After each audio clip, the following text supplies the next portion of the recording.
Hey Casibang's crew, welcome back. This is Unit 6, Development. This is our second video on cognitive development. So we've talked about physical development.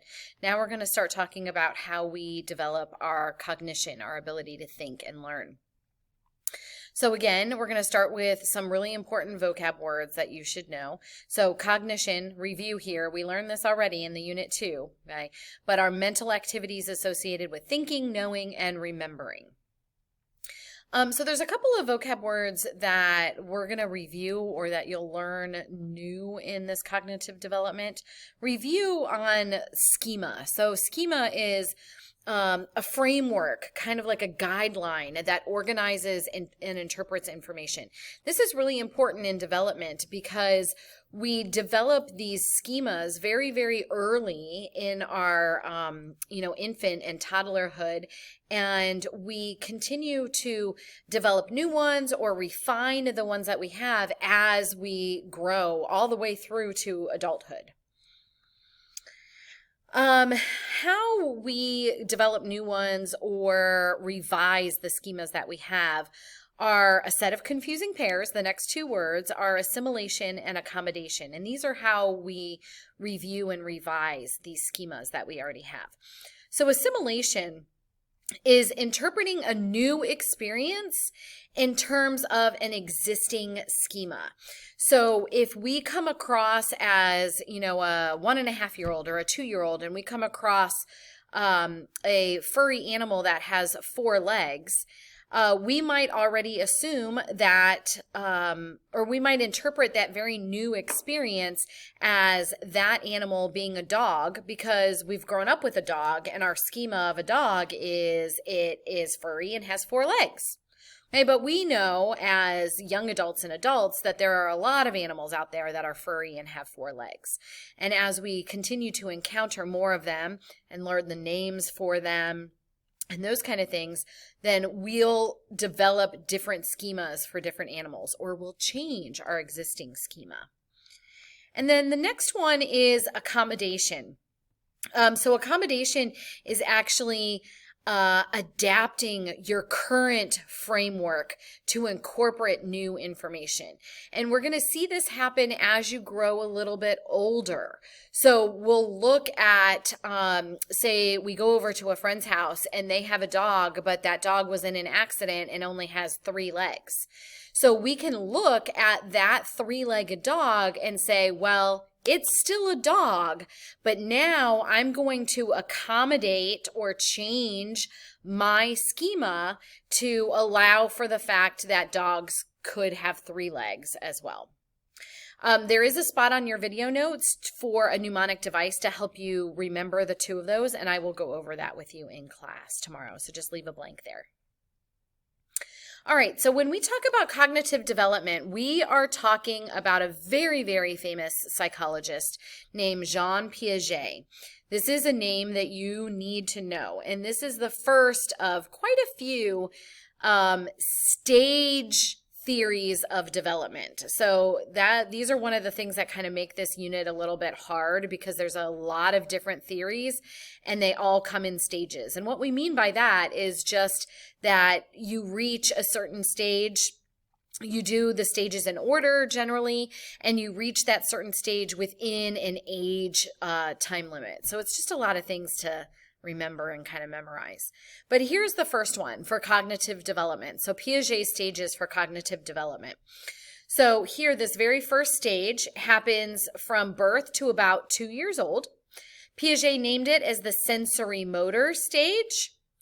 And what he was saying is that we experience and we learn things about the world around us through our senses. Okay, see, sensory. And then through movement, through our actions. That's the motor part, so sensory motor. So looking at things, touching things, putting things in our mouth, okay? If you've ever had experience with babies, they put everything into their mouth, okay? And they want to touch and feel and look at all the new things. Remember, the whole world is brand new to babies at this point. So there's some specific developmental phenomenon that Piaget talked about as occurring during each of these stages. The first one is object permanence. And basically what this is babies from about birth to a year old don't have any object permanence, which means when something leaves their visual field, they forget it ever existed. Okay. They don't remember it. So, when you are playing with babies and you do the peekaboo and you hold a blanket up over your head and then you pull it down and you're like peekaboo and they laugh and they think it's hilarious. It's because when the blanket is up over your head, they forget you even exist. They forget that you're there. Right? So when you suddenly show up again, they're like, it's so exciting. It's so happy. That's so cool. Okay, so it's about a year old when they start to develop that idea of object permanence, that even though they're not seeing something, that they still exist. This is about the time that if you're taking a baby to like a babysitter or they're going over to grandma and grandpa's so you can go out or something like that, this is about the time where the baby starts to get very, very attached because now they remember you and they don't like it when you're not there. Okay. So object permanence is a really great thing because obviously you want to know that things still exist even though when you don't see it, but it can be kind of tough on the baby and tough on the parents when they do develop object permanence because all of a sudden they're not happy if you're dropping them off at daycare or if you're not there. The next thing, developmental phenomenon that happens is stranger anxiety. So how many of you have a picture of you sitting on Santa Claus's lap and you are screaming bloody murder? Okay, so that's that idea of stranger anxiety. So, again, around a year-ish, babies start to develop this idea of like they know who they know in their life, like mom and dad and siblings and grandma and grandpa and maybe aunts and uncles. But when they encounter a stranger, they're really shy. They don't want to be anywhere near the stranger, and that's just that stranger anxiety. All right, the second stage is 2 to 6 years. It's called the pre-operational stage. And this is where we are starting to represent the world around us with words and images. This is where we're starting to do a lot of pretend play, like we're going to pretend we're a teacher, or we pretend we're a firefighter. We pretend we're the president of the United States. We experience this idea of egocentrism, which just means the world revolves around us. And it's not necessarily in a bad way. It's really because logically, cognitively, toddlers and preschoolers in this age range don't really they can't see the world from other people's views. They only can see it from their view. So it's not like a bad egocentrism, but it is egocentrism. And then obviously we're developing language. Okay. The amount of words, phrases, and vocabulary that we learn during this time period, like quadruples. Third stage, 7 to 11 years old. It's called the concrete operational stage. So here's where we start to think logically about different concrete events. We're able to grasp concrete analogies and perform a lot of more difficult mathematical operations. During this time period, 7 to 11 years old, is when we start to understand this concept of conservation. So this is a lot of like volume and area and those kind of things that you learn in math. But this is where students realize that even if you're pouring liquid into a tall, thin cup, and then pouring the same amount of liquid into a short, larger cup, that it's the same amount of liquid, even though it looks different. And again, I'm going to show you a few videos of these concepts in action so you can see how they work. And then the mathematical transformations. This is when you can do 1 + 1 = 2 and then do 2 - 1 = 1 and understand that those are similar mathematical equations, and you understand that you can transform the number slightly and come up with a similar type of mathematical analogy. And then age 12 through adulthood, so roughly middle school through adulthood, is the formal operational stage. And this is where we start to be able to develop abstract reasoning. So this is where we can start to think about those sort of higher order concepts like patriotism and courage and love. So we have some abstract logic And this is where Piaget says our potential for moral reasoning starts to develop. All right. So here is just a little cartoon that demonstrates that idea of object permanence. So I'll kind of let you look at that.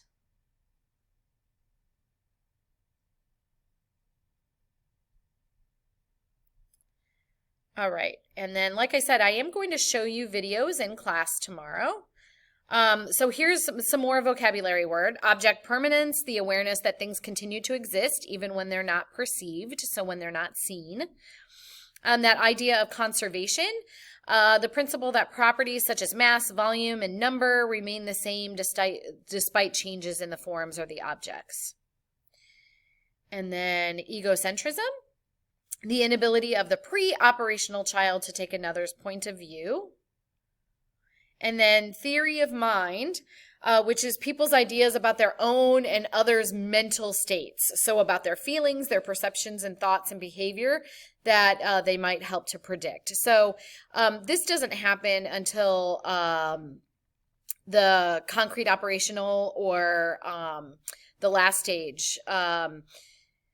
And this is just being able to look at someone and be like, uh-oh, they must be having a bad day, or to be able to like read their facial features and see their emotions on their face, or to be able to put themselves in another person's shoes and understand their thoughts and their behaviors.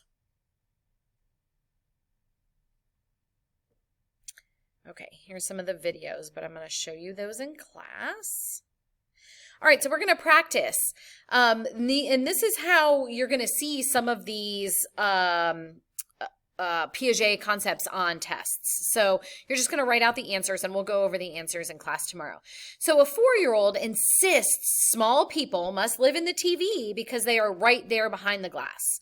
Identify the stage and the phenomenon being displayed by that child. Number 2, a child adept at roller skating goes ice skating for the first time. She keeps trying to stand and move just as on roller skates, but falls again and again. According to Piaget, what is necessary for mastery of this new skill?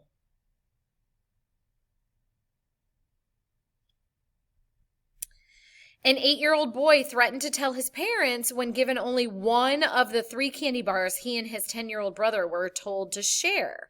The older child then broke his brother's bar in half and gave him 2 pieces.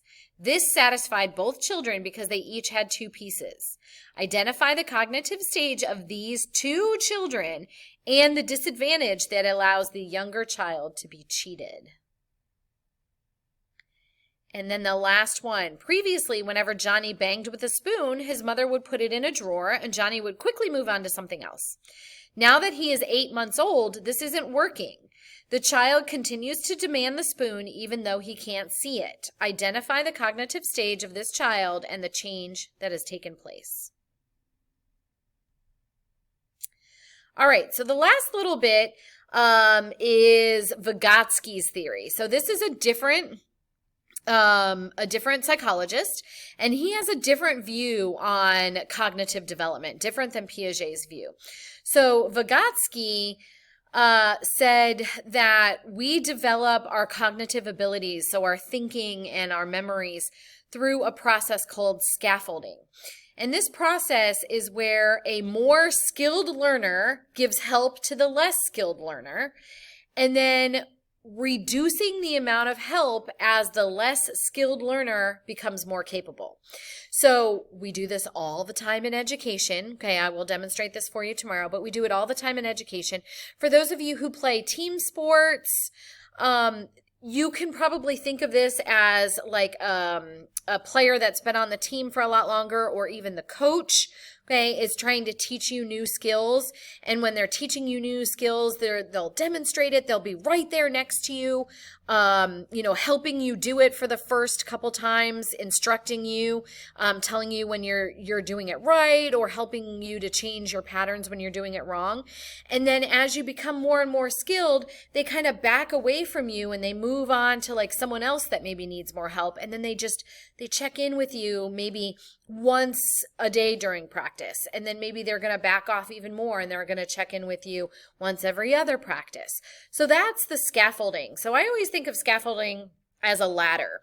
So the goal is to get here at the top of the ladder. And when you're down here at the bottom of the ladder, you need a lot of help. You need people to be right next to you. You need people to explain every single thing. And as you start to learn more and gain more knowledge, you're going to climb up that ladder. And as you climb up the ladder, you need less and less help. There's also a zone of proximal development. That's abbreviated to ZPD. So this is the difference between what a child can do alone and what the child can do with the help of a teacher. So this is not only in education, this is when the child is learning anything. So this could be older siblings, this could be parents, this could be coaches, and of course teachers as well. So this zone tells us that, Johnny can get 100% learning this new math concept of adding, as long as the teacher is right there with him, helping him every step of the way. And what we want to be able is for Johnny to be able to do the addition completely on his own without assistance. So that difference between him needing 100% help and him needing no help is that zone of proximal development. Alrighty, that is it for our cognitive development. We are going to practice a ton with this. You guys are going to have lots of practice examples. And again, I will show you a lot of videos to show you the Piaget concepts in action. Come to class tomorrow with your questions, and I will see you then. Bye.